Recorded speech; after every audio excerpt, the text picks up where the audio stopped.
Welcome back, guys, to JMB Reviews. I am Jonathan, and I am with. Michael? Why is that a question? I don't know. Oh, okay.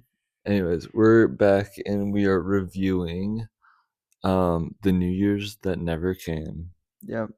which I am kind of brain broken for, not Yeah. gonna lie. It is a foreign film, so lots of subtitles to read. Lots of And they were subtitles. talking fast. They were talking really They were fast talking like double lines of captions. for every 30 seconds, and I was like, damn. and as someone that's dyslexic, it was not fun. Yeah.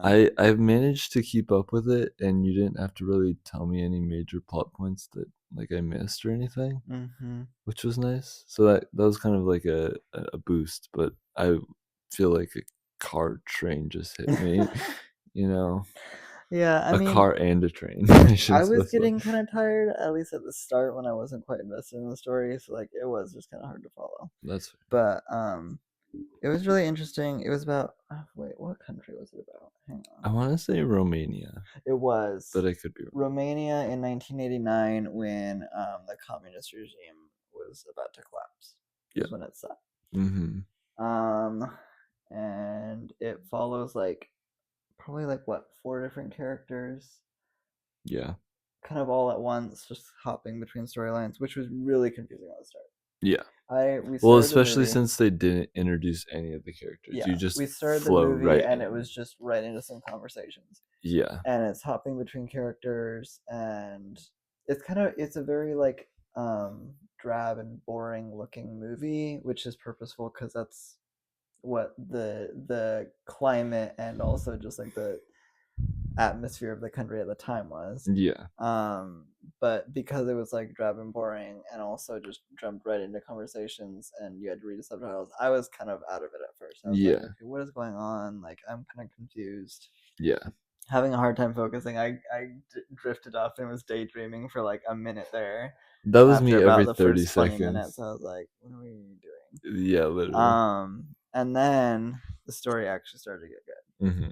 And then by the end, it's it's good when you're watching a foreign film and it's the story is so captivating that like you forget that you're reading subtitles and you're Yeah. just following along and like, oh wow, like what's gonna happen next? Yeah.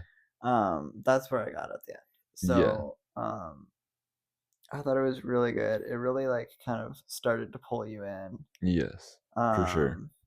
And like it was really jumbled and crazy at first when you were jumping between characters, but once you understood what was happening, that's when it got really good. Where it was like each character had something interesting going on at once. Exactly.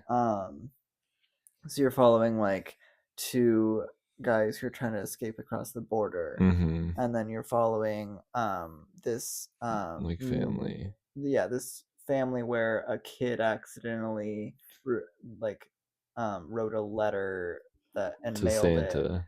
Yeah, wrote a letter to Santa and mailed it, saying that his dad hated the No, wanted the president to die. yeah, wanted the communist president to die, which is not good. No. And then there was like a broadcast network team who was like putting on like a propaganda show. Mm-hmm. And so they were trying to throw it together with like limited resources, and like I guess last minute their lead actress lady had like Cross the border. defected to the to the west, and so they had to last minute replace her and hope nobody noticed. Which you follow. I feel like that kind of makes it 5 because you follow the like news people, like the propaganda making Yeah, they can of the have their own movie, storyline. and then you follow the main girl that gets replaced. Yeah, they randomly choose an actress who kind of looks like the woman who defected, so that hopefully nobody notices on TV.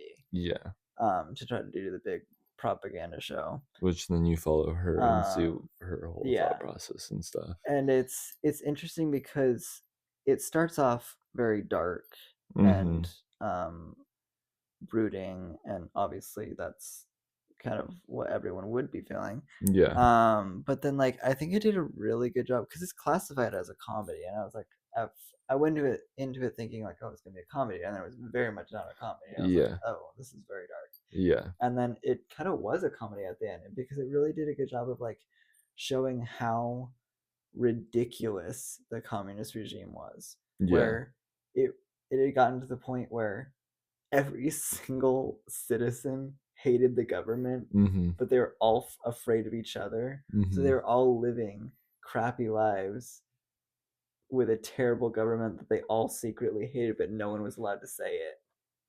And if they had all worked together, they could just rip it down, but nobody knew that they all agreed. Yeah. And in a way that is ridiculous. Yeah. Like it was just crazy that they were all just living like with this ridiculous government that, was starving them and ripping down like entire like blocks to build crappy new apartments and like just so much terrible stuff.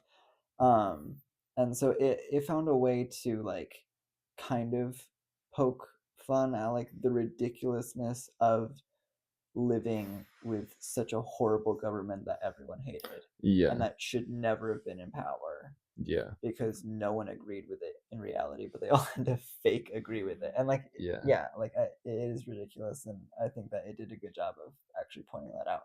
So like it really does start to find humor. And I thought it, like all the jokes landed in my opinion. Like it was just really well done. Yeah. It's one of those things, like you can tell a comedy is good when it actually takes a situation that you wouldn't think is funny, and then because of the context it's now funny.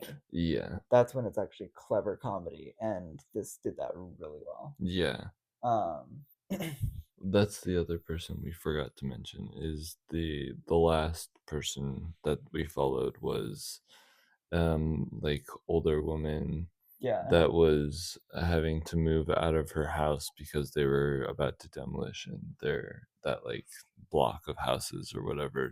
Without asking anybody, just to build a new apartment complex. Yeah. Which is pretty messed up. Literally.